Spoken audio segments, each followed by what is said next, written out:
Diz assim, diz assim: então temeram os marinheiros e clamavam cada um ao seu Deus, e lançavam no mar as fazendas que estavam no navio, para o aliviarem do seu peso. Jonas, porém, desceu ao lugar do porão, aos lugares do porão, e se deitou, e dormia um profundo sono. E o mestre do navio chegou-se a ele e disse-lhe: que tens, dormente? Levanta-te, invoca o teu Deus, talvez assim Deus se lembre de nós, para que não pereçamos. E dizia cada um aos seus companheiros: vinde e lancemos sorte, para que saibamos por que causa nos sobreveio esse mal. E lançaram sorte, e a sorte caiu sobre Jonas. Então lhe disseram: declara-nos tu, agora por que razão nos sobreveio esse mal? Que ocupação é a tua? De onde vens? Qual é a tua terra? E de que povo és tu? E ele lhe disse: eu sou hebreu e temo ao Senhor, o Deus do céu, que fez o mar e a terra seca. Amém? Podemos sentar glorificando ao Senhor Jesus.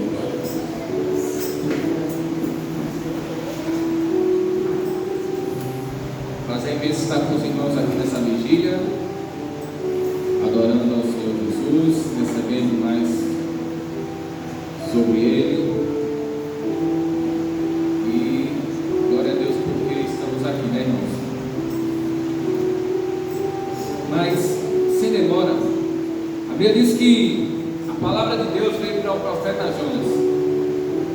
E no versículo 1 diz assim: veio a palavra do Senhor a Jonas, filho de Amitai, dizendo: levanta-te e vai à grande cidade de Nínive e clama contra ela, porque sua malícia subiu até mim.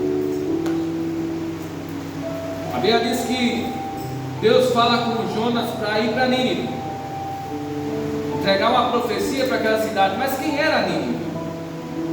Nínive é uma capital poderosa do Império Assírio, conhecida por sua expansão militar e domínio sobre outras nações. Era uma terra violenta.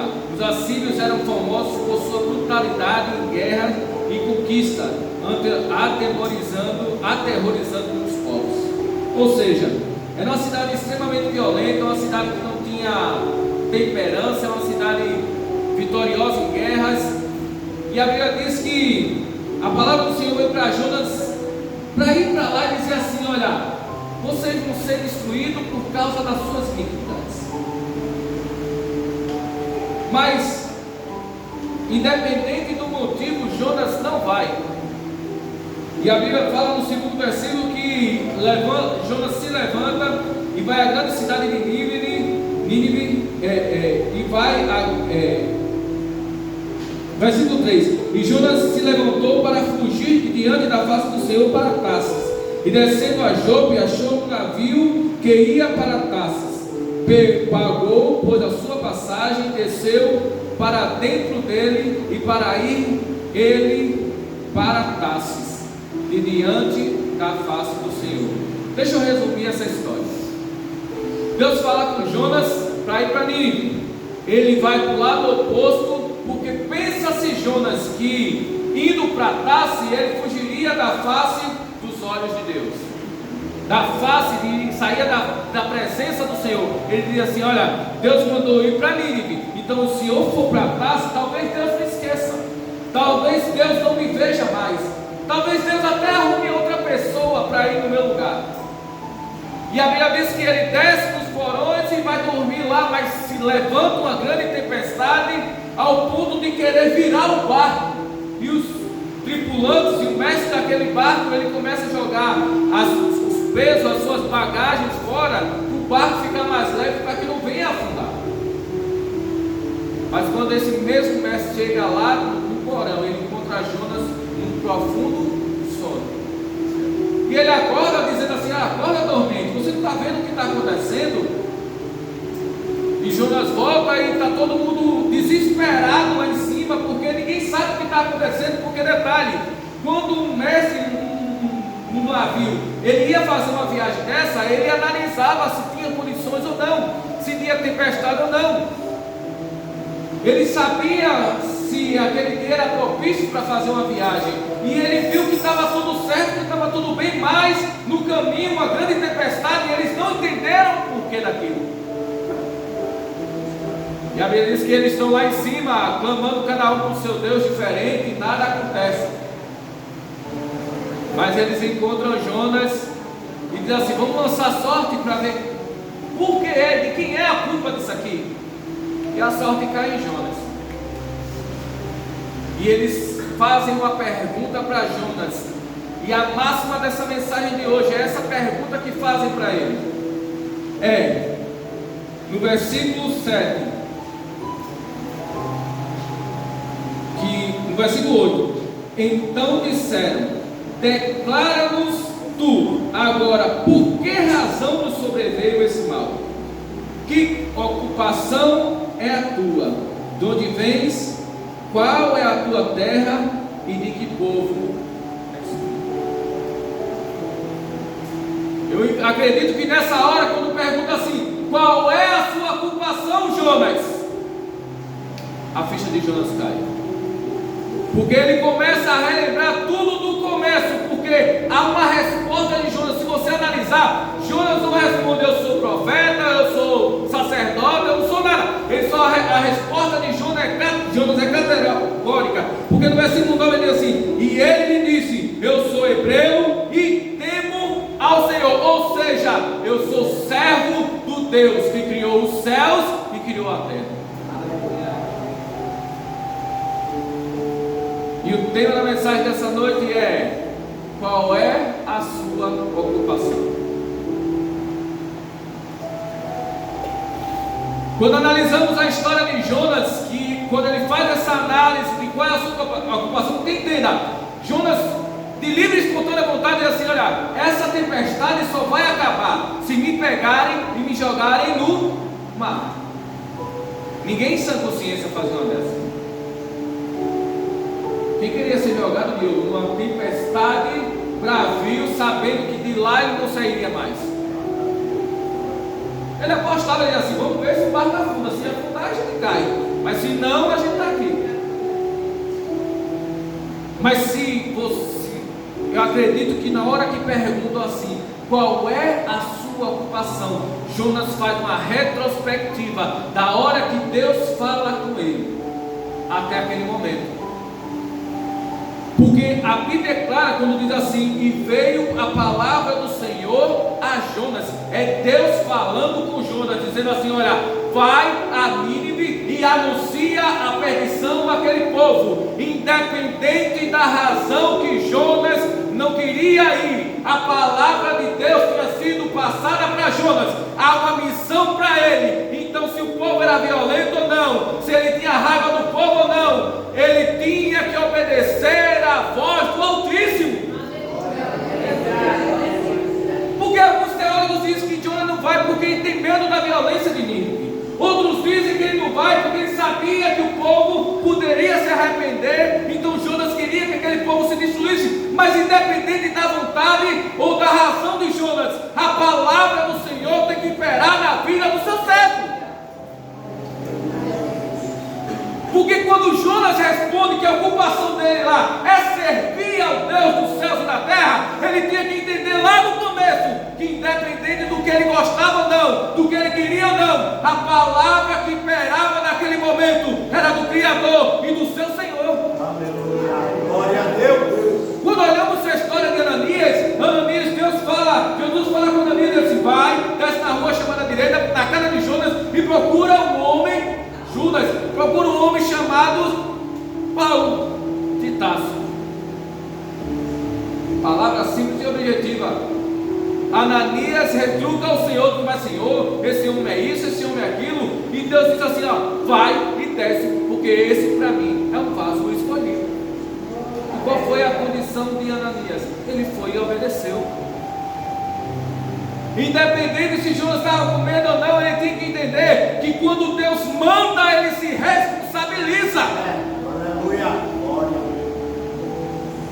Cadê um exemplo? Estamos numa vigília aqui essa noite. Tem muita gente que não vai para a vigília porque tem medo. Ah, eu não vou não porque passar a madrugada na igreja, se ladrão vier. Ei, se Deus determinou que você viesse aqui nessa noite, Ele se responsabiliza e dá segurança aos seus servos.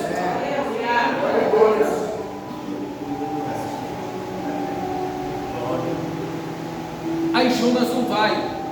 Aí o que acontece? Ele entende, ele começa a dizer agora: eu não vou, e eu vou descer para Tarsis. Em vez de eu subir para Nínive, eu desço para Tarsis, porque chegando em Tarsis eu consigo fugir da presença de Deus. Aí eu lhe pergunto: quem é que pode fazer uma dessas? O Salmo 139, versículo 8 diz assim: se subir aos céus, lá tu estás. Se fizer no inferno a minha cama, eis que tu ali estás também. Versículo 9 diz assim: se tomar as asas da alva, se habitar nas extremidades do mar, até ali a tua mão me guiará e tua destra me sustentará. Ou seja, em que lugar eu posso me esconder do olhar do onipresente? Mas deixa eu te falar uma coisa: a gente acha absurdo a história de Jonas e assim, que Jonas, como é que esse povo acha que consegue se esconder da face do Altíssimo? Mas deixa eu te falar uma verdade: aqui entre nós tem pessoas que estão fugindo do seu ministério, achando que Deus está esquecendo ou não está vendo ele mais. Tem pessoas que estão que nem Jonas: se eu fizer isso, eu achei essa desculpa aqui. Irmão, eu não estou fazendo porque eu estou fazendo isso. Deus está justificando. Deus vai colocar onde. Deixa eu te falar uma coisa: se você entrar nas profundezas do inferno, a presença do Altíssimo está lá também. Ou você pensa que Deus esqueceu de você, ou você pensa que Deus não está vendo você, ou você pensa que você arrumando por desculpa, você fugindo de um lugar para outro. Deus está dizendo assim: eita, ele fugiu, vou arrumar outro. Não, ainda que você esteja no caminho da desobediência, Deus vai atrás de você, porque Ele lhe escolheu. Aleluia. Tu és fiel, Senhor. Glória. Glória seja dada. Aí Jonas desce, paga a sua passagem, porque tem gente que paga caro para desobedecer. E ele desce aos porões e acha, diz assim: agora eu estou seguro, agora nenhum mal vai me acontecer, agora está tudo certo. Deus falou, eu cheguei até aqui, nada de mal aconteceu, então eu estou indo muito bem. Quando as pessoas estão negligenciando a sua ocupação que Deus escolheu para você, e até agora não aconteceu nada, e está achando que está tudo bem, que está tudo certo, mas se prepare, meu irmão. Deus me trouxe aqui essa noite para dizer a você: procure se ocupar na obra do Senhor, porque Ele está vendo o que você está deixando de fazer. E Ele está no porão dormindo, e a Bíblia diz que ele não está cochilando, ele está num profundo sono, deve estar lá todo esparramado, roncando, e todo mundo está dizendo: está bem, estou descansando, estou só sombra e água fresca. Mas existe um Deus no céu que tudo vê. E a Bíblia diz que o barco está indo muito bem, e de repente uma tempestade se move ao redor daquele barco. E começa a tempestade, é tão bravio que as coisas estão começando a derrubar. O barco começa a balançar para virar. Mas para Jonas lá, é um versículo para minar ele. Está balançando e ele está dormindo. Mas deixa eu te falar uma coisa: muita tempestade se levanta na nossa vida, porque a gente está desobedecendo à vontade do Senhor. E sabe o que é o pior? É porque a tempestade está acontecendo, a gente está achando que é A, que é B, e estamos dormindo no porão e não sabemos que a culpa é nossa. Porque a tempestade se levanta naquele mar, porque Jonas estava lá dentro do barco.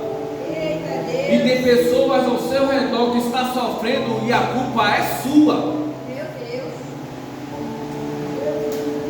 simplesmente porque você está negligenciando a chamada de Deus na sua vida.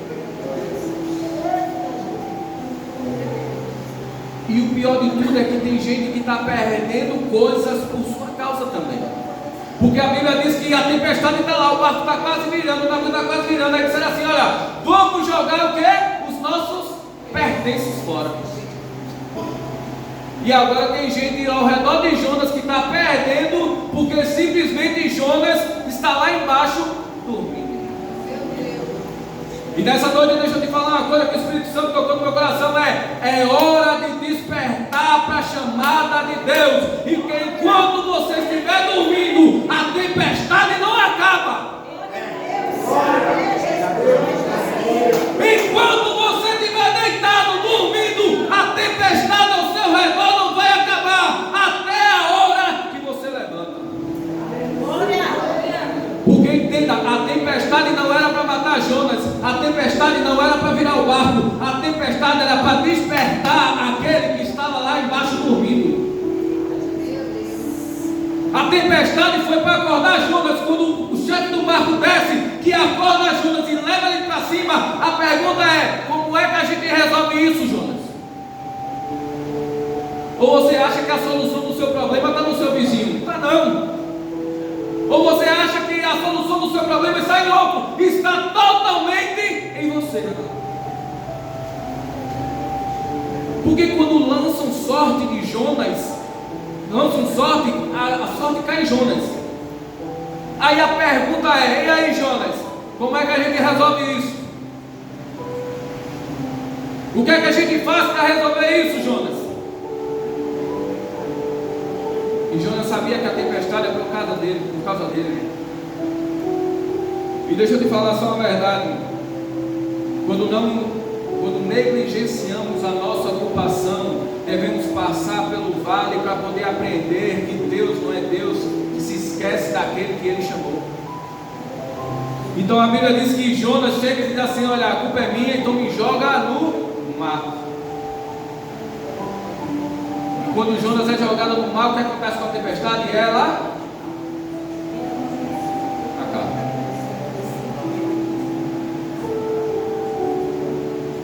Deixa eu te falar uma coisa. Essa noite Deus nos chamou para nos dar um despertamento. Deus nos chamou para nos dar um alerta. Deus nos chamou para que a gente venha a entender que essa história com Deus, de dizer assim: Senhor, eu não quero, não está no escrito de Deus. Deus não nos chamou para você dizer a Ele o que é que você quer. Deus nos chamou para Ele dizer a você o que Ele quer que você faça, rapaz. Porque o Senhor aqui é Ele, o dono de tudo é Ele, quem manda aqui é Ele.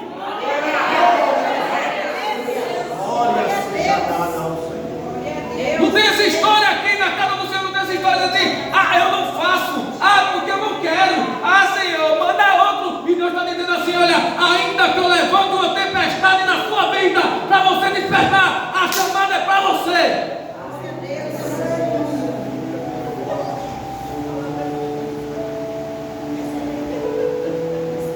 Mas tem gente que não quer.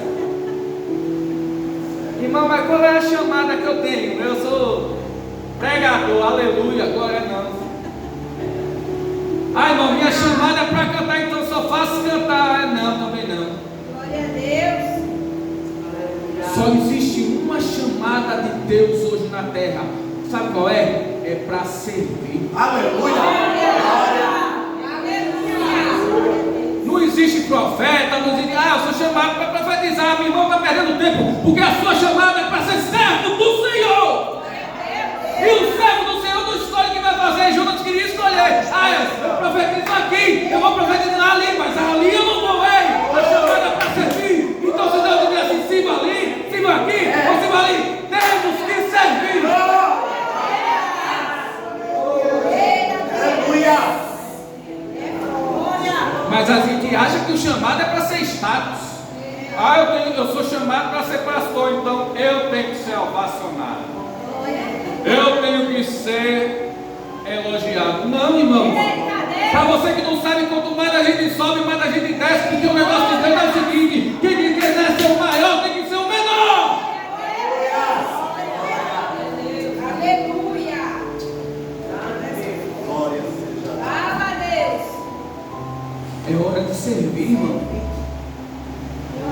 servir. O servo não escolhe o serviço que vai fazer. Quem já viu um servo dizendo assim: ah, não vou fazer isso, só faço aquilo? Não. É hora de servir, porque a gente não. Quem é que quer passar uns dias na barriga de uma baleia? Ninguém quer, né?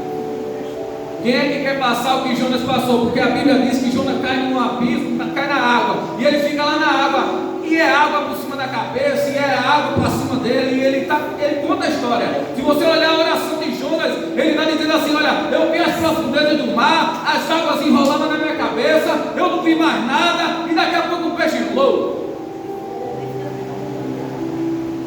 Porque ele fala assim: quando minhas forças já estavam se acabando, ou seja, Deus deixou ele sofrer um pouquinho, disse assim: fica aí na água, vai nadando, Jonas, vai dando câimbra, vai dando dor na cabeça, vai dando dor no corpo, vai dando dor em todo lugar.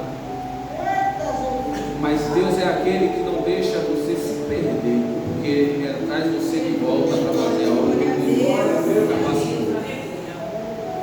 Porque a Bíblia diz que Jonas está lá e ele está fazendo uma oração agora dentro da baleia, e está dizendo assim: Senhor, eu sei que Tu é o Deus que protege, é o Deus que me ouve, eu ainda vou ver a Tua glória, ainda vou entrar no Teu templo. Ou seja, na tempestade dentro de uma baleia, ele confiava que Deus ia proteger ele agora.